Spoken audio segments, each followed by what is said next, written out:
my challenge to you, no matter what your business card title may say, is that I think each of us need a new role, an unwritten title, that of disruptor, or business artist, or innovator, or entrepreneur. Because these are the skills that separate us from the competitive pack. If you think about it, it's the one thing that can't be outsourced or automated. It's our one source of sustainable competitive advantage. It's no longer the big beating the small. Today, it's the creative beating the complacent. But when I say getting scrappy, what I mean is this: making up for any lack of resources with our own gifts of human creativity, solving complex problems in unorthodox ways with limited resources. Thing is, too often we blindly salute the flag of the past. We say, well, that's just the way things are done in our industry. That's just how we do stuff around here. But to me, them's fighting words. The more we can embrace the very principles that put us on the map in the first place, that put every company on the map in the first place, the more we will continue to win, the more we will continue to seize what's next.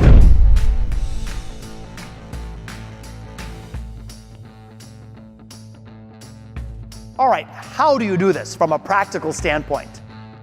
Josh, who got his start as a jazz guitarist, personifies creativity, entrepreneurship, and disruptive innovation. He's been the founder and CEO of 4 tech companies. He has 2 New York Times bestsellers, Disciplined Dreaming and The Road to Reinvention. He is the founding partner of Detroit Venture Partners, investing in and mentoring over 100 startups. What else? He's twice been named the Ernst & Young Entrepreneur of the Year and is a President Barack Obama Champion of Change Award recipient. And don't forget, he plays the jazz guitar. This guy really exists. I saw him this morning. Please give a warm welcome to Josh Linkner.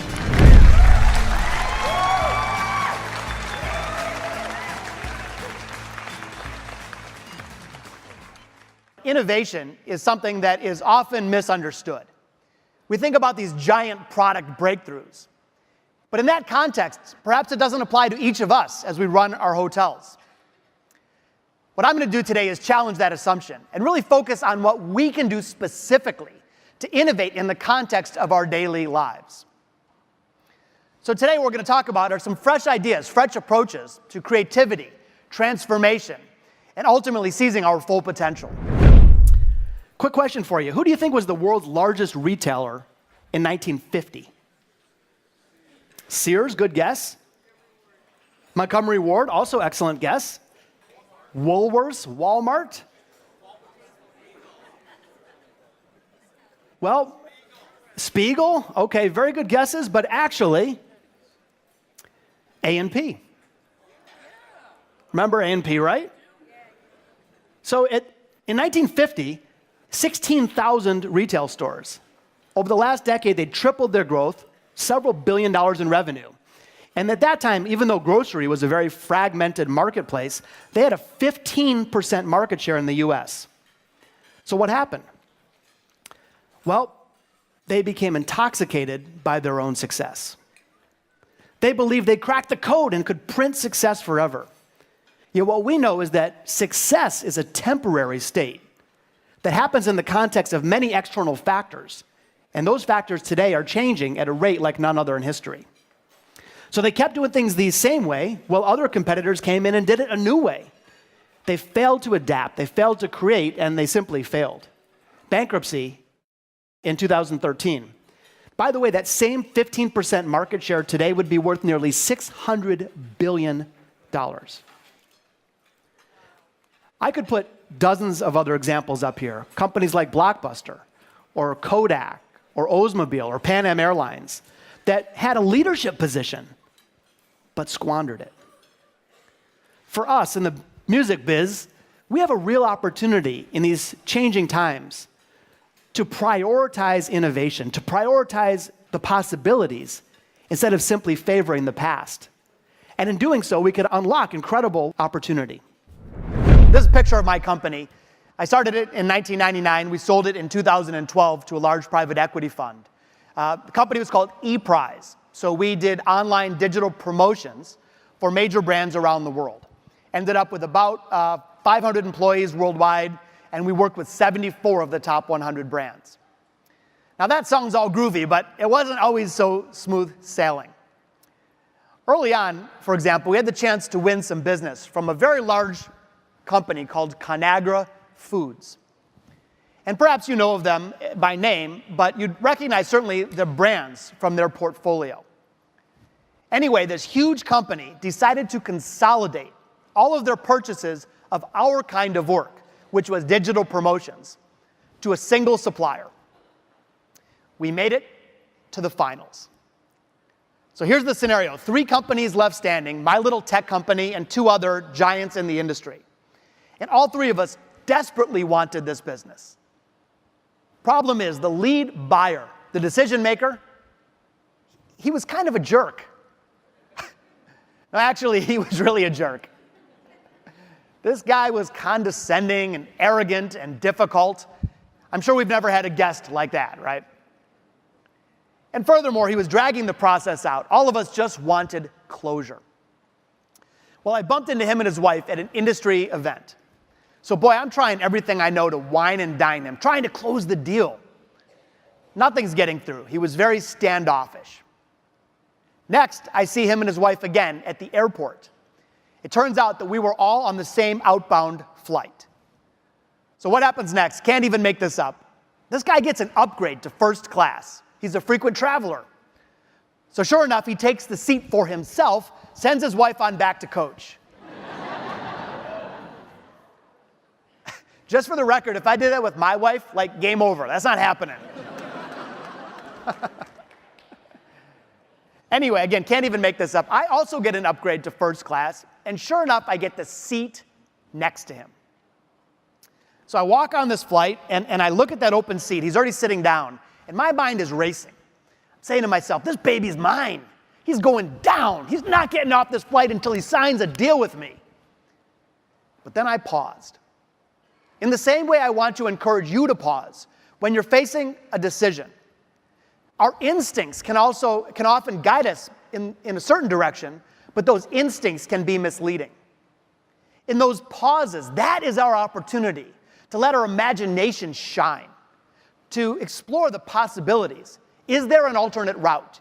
Is there an unorthodox path that could yield a better outcome?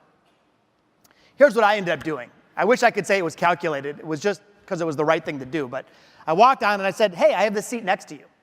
The guy looks up at me. Cool, we could chat. I said, I'd love that.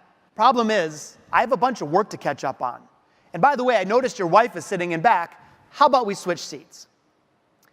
So this guy thanked me, but I saw something change in his eyes. Anyway, walk back and I find his wife and coach, and I present her my first class ticket. I said, go sit with your husband. Have a great flight. Well, this woman, she gets like teared up. Thank you so much. I'm so happy. This is such an important thing. I'm so happy to be sitting with my husband. I don't know why.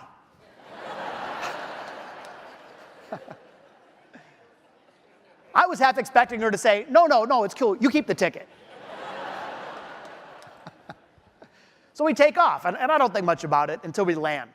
First thing we all do is check our mobile device, and I look down at mine, true story, and I see an email from my office. Josh, Conagra deal signed. Here's what he later told me. He said, I was looking for a tiebreaker. All 3 companies were solid and technically proficient. But when you exhibited a little humanity, instead of only lusting after the bottom line, he said to me, that's who I wanted to work with. This went on to represent over $30 million in revenue for our little firm in the next couple years. It was a big moment in our evolution. And again, it happened by taking this unorthodox approach that is accessible to us all. So I want to challenge you a bit this morning. No matter what your business card title may say, CEO of your association, vice president of membership, I think all of us need an additional title, an unwritten one, that of disruptor, or business artist, or innovator, or entrepreneur. To me, these are the very skills that are needed to create real value, to create sustainable success for all of those that we serve. You know, think about the world that we're living in today. And even though we've got a little bit of bump in the economy, we're still living in a world of massive transformation. Today, it's dizzying speed, exponential complexity, and ruthless competition. Nearly every industry represented in this room is in the midst of massive upheaval. And what we know for sure is that the rules of the game have fundamentally changed. We can no longer rely on the models of the past and expect to win. Today, we need to bring forth an entirely new approach, largely driven by innovation, by creative thinking. In fact, it's the one thing that can't be outsourced. It's our one source of sustainable competitive advantage. We think of innovation as the giant breakthroughs, inventing the light bulb or the automobile. Yes, those are innovative. But in that context, innovation only applies to a select few. CEOs, billionaires, inventors. But I'd like you to consider the concept of everyday innovation. In other words, little acts that you can do on a daily basis that over time lead to big things. Sure, they may not make the cover of a magazine, but they can drive real results in your business and for our patients. Everyday innovation applies to us all. More often than not, innovation happens as, sure, there's an initial idea, but it's directional and probably deeply flawed. It only works through a series of micro-innovations that follow that initial idea, little adaptations, often through a series of setbacks and mistakes and failures that over time lead to real value. So this myth that we have is that there's an initial idea that is worth everything, and then after that idea, it's just mindless execution. That's not the way it works at all. It's more important how quickly you adapt than the potency of an initial idea. Example, a billboard goes up in Los Angeles. Your move, BMW, the entirely new Audi A4. Now, I believe this was a rhetorical question. Like the whole point of the ad is there's no way BMW could possibly respond to this cool new car.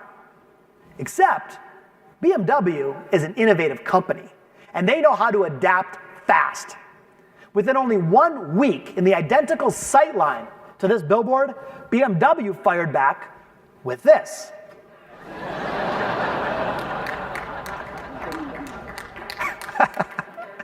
I bet Audi wasn't expecting that. But here's the cool part. Audi is also an innovative company. They also know how to adapt fast. So instead of crying foul or calling in the lawyers, only a couple days later, on the very next billboard over, Audi responds with, "Your pawn is no match for our king." This launches the billboard wars of LA. Both companies volleying back and forth, trying to outdo one another. And in fact, both companies won because they both knew how to adapt fast. If one of them didn't, that truly would have been checkmate. It did get a little weird after a while.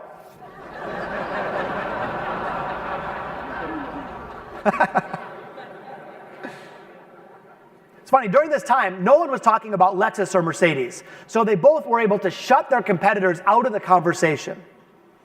In the end, though, Audi did something pretty cool.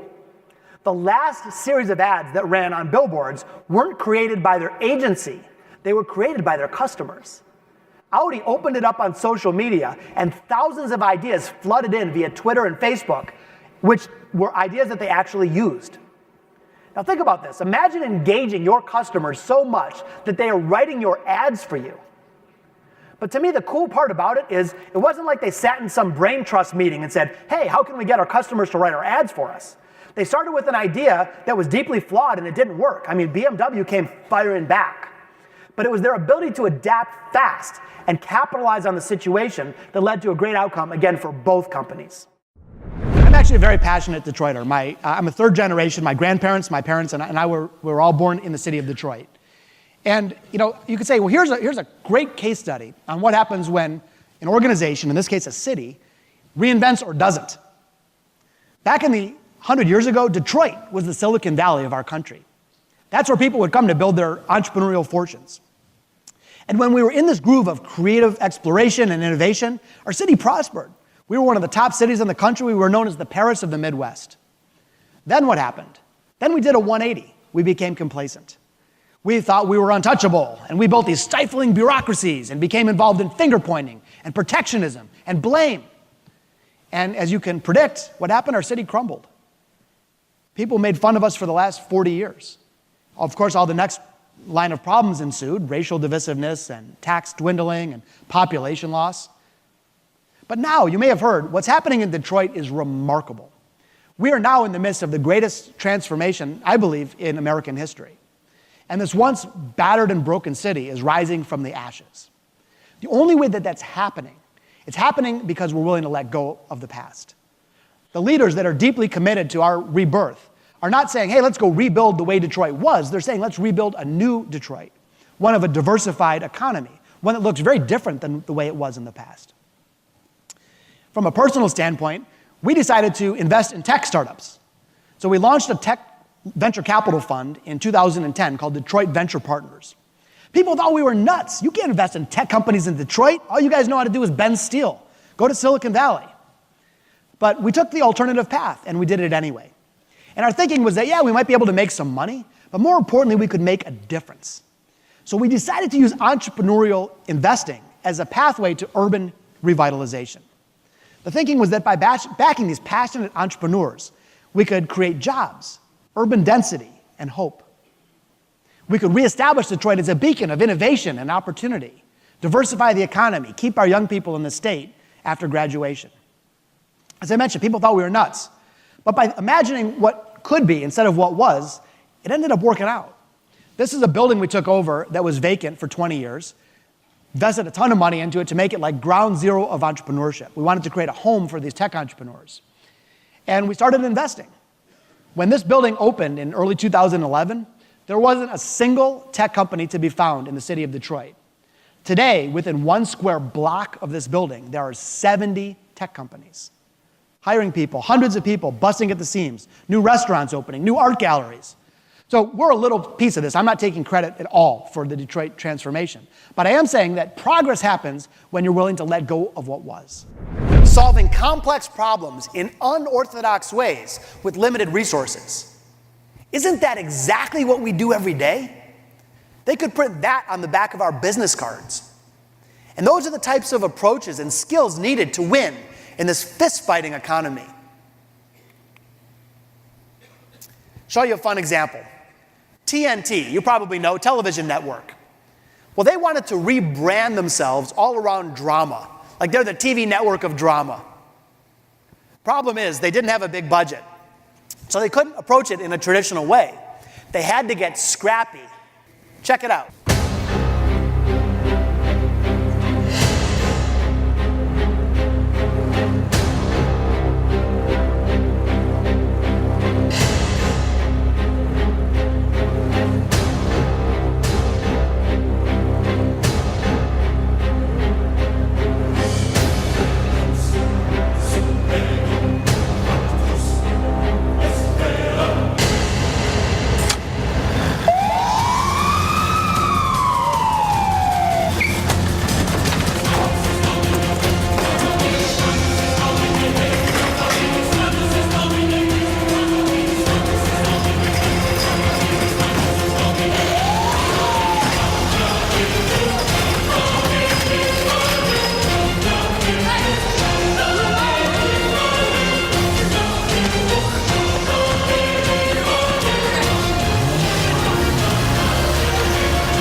So let's just do the math.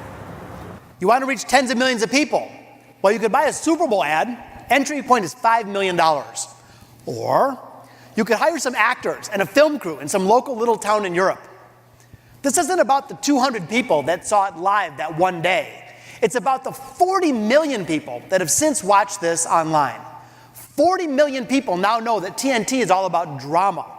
And it happened by taking this scrappy, creative, entrepreneurial approach. So here's my challenge to you. While these ideas are fresh in your mind, see if you can learn and take one idea in the next 7 days. In other words, look around your hotel. Big and small ideas, doesn't matter. But see if you can discover one single idea for creative disruption. You don't have to fund it next week or try it or execute it. Just think of it. Here's what's likely going to happen. Ideas are contagious. So one idea becomes 5 ideas, becomes 11 ideas. And not only that, this new creative vibe, it starts to spill over to those around you. If you start with a single idea in the next 7 days and fast forward 90 days from now, or you're at this great event next year, you could be enjoying a freight train of progress. The competition has never been stiffer. The stakes have never been higher. The challenges have never been greater. The complexities have never been bolder. But you know what? The opportunities have never been more profound. So let's seize them. Let's use today as the jumping off point. Let's let our imagination and creativity flourish. Now is the time. Now is the time to get curious. Now is the time to crave what's next. Now is the time to defy tradition. Now is the time to get scrappy. Now is the time to adapt fast. And if we can do that with the incredible resources and support of Interstate Wow, we're going to go on to seize the enormous opportunities waiting for us just outside those doors. Thank you so much.